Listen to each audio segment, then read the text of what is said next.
Welcome back. If you just joined us, you're watching the news at 10, broadcasting on Channels Television live from Lagos. A reminder of our top stories. Nigerian workers hold colour rallies across the country. Edo State government takes the lead, promises to pay workers 25,000 naira as minimum wage. Federal government says it is aware of the challenges facing the Nigerian worker, promises to tackle them. And Iraq's Prime Minister Haider al-Abadi orders arrest of Shia Muslim activists after raid on parliament in Baghdad.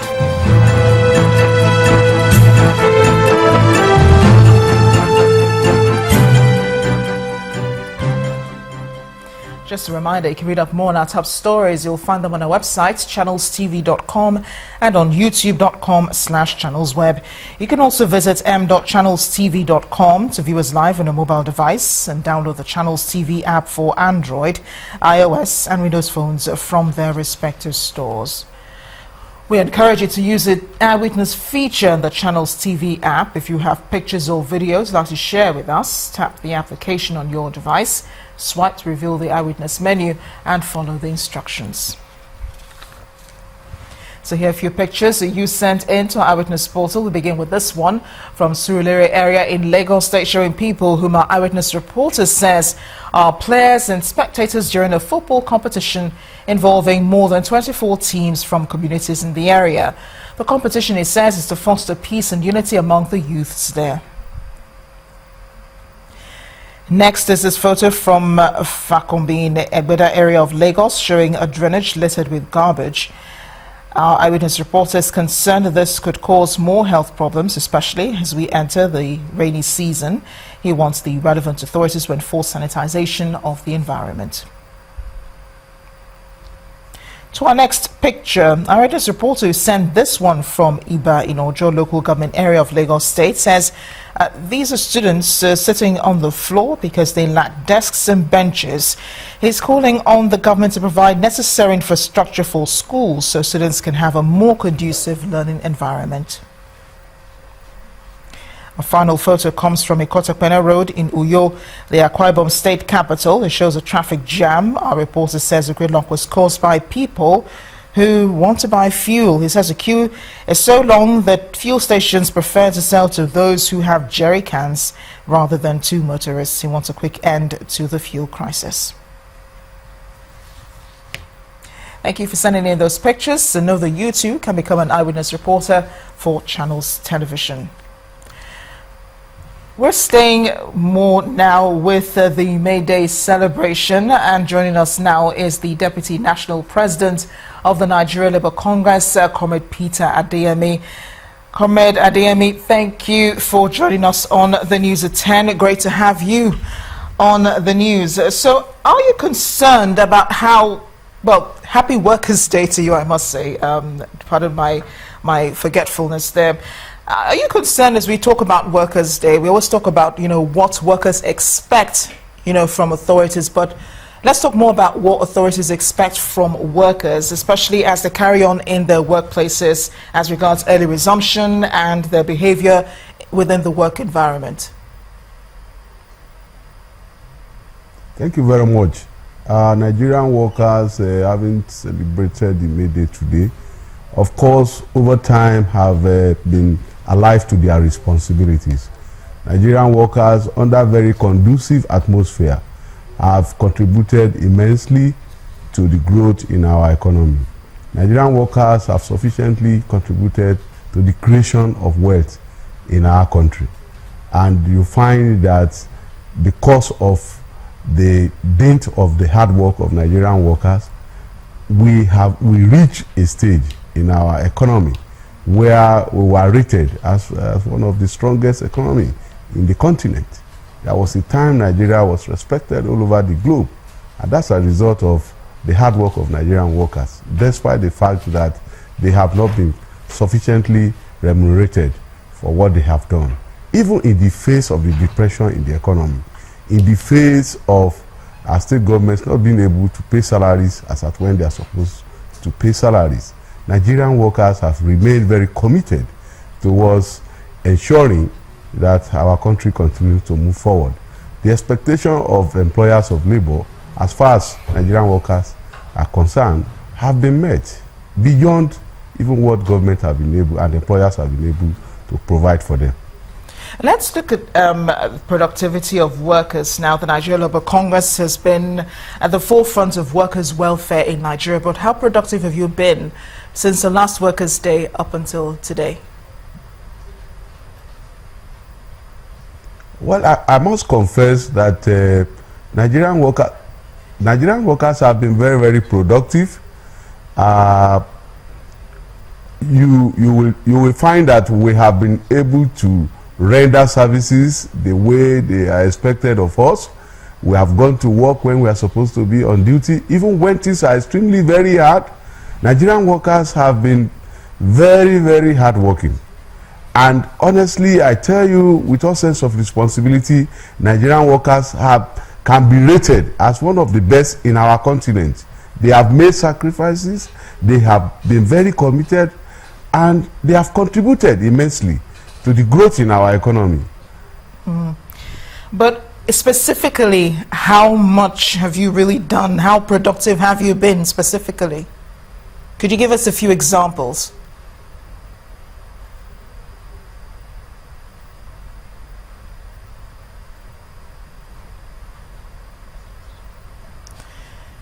I'm hoping you can hear me, Comrade Adeyemi. How specifically, what has the Nigeria Labour Congress achieved?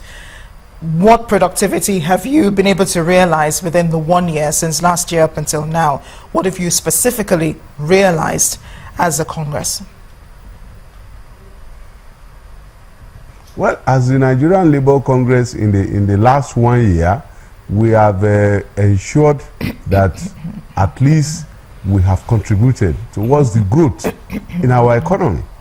We have encouraged our workers, despite the crisis in our economy, to continue to sufficiently contribute their quota towards the growth in our economy.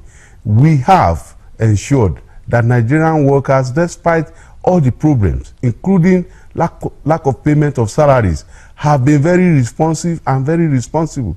They've been going to their work as at when they are expected to go to work. They have also partnered with employers of labor in ensuring that the set objectives of respective institutions and organizations where they are employed to work are met. I think as we talk right now, Nigerian workers should be commended for painstakingly doing what they are supposed to do, for painstakingly doing their job, even in the face of serious hardship. Okay, but this year your major demand is that worker salaries be reviewed upwards. Given the state of the nation's economy, is this coming at the right time, your demand? Absolutely. The demand for increase in the minimum wage is coming at the most appropriate time. First, the demand for review of the minimum wage is legal. There is a law which says that at the end of every 5 years, there must be a review of the minimum wage. And right now, considering all the crises associated with the depreciation in the value of our currency, which has reduced the so-called 18,000 naira minimum wage to below 50% of its original value when it was negotiated in 2011. As at the time the negotiation was taking place in 2011, the exchange rate was between 145 and 150. Today it is 320. So if you look at it, and the fact that even in the recent past, we have had to contend with crises of lack of fuel, and people have to pay for fuel at the rate of 250, 260, and the salary have remained static. There is inflation in the economy. So the purchasing power of an average Nigerian worker have been drastically reduced. And I'm afraid we'll have to leave it at that. This is the most appropriate time we will have to ask government to take a look at the minimum wage. We'll have to leave it at that. Comrade Adeyemi, thank you so much for sharing your thoughts with us on the News at 10. I appreciate you all being here tonight, and happy Workers' Day all the same. I've been speaking to Comrade Peter Adeyemi, who's the Deputy National President of the Nigeria Labour Congress. He spoke to us from Abuja. Now, our next story takes a look at the life of a man who retired as a driver after 35 years in the River State Civil Service. He says though it is fulfilling to have completed his years of service, his situation leaves much to be desired.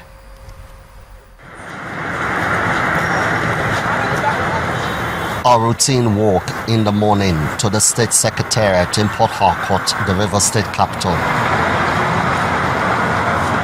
For these people, many of whom are civil servants, it's a journey that represents a life of service to hope to successfully retire from. Coupled with the challenges of everyday living in the streets. Some say after retirement, they just have to continue to find ways to earn a living. And this tale leads us to Diop community in search of a retired government driver.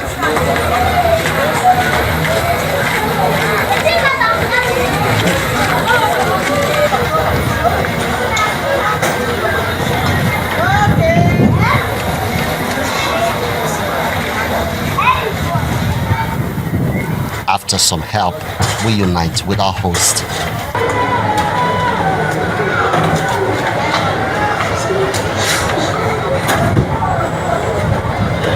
I live here for a long time, almost 10 years now, and I find out that the place is okay for me. Since even though my service, when I'm in service, I enjoy the place, and now I'm now retired. But how has life been since you retired? It's a very difficult thing, because even till now, since I retired, I found out that till now, government never do anything about my service, both to pay my retirement benefit, both any other thing. After they stop my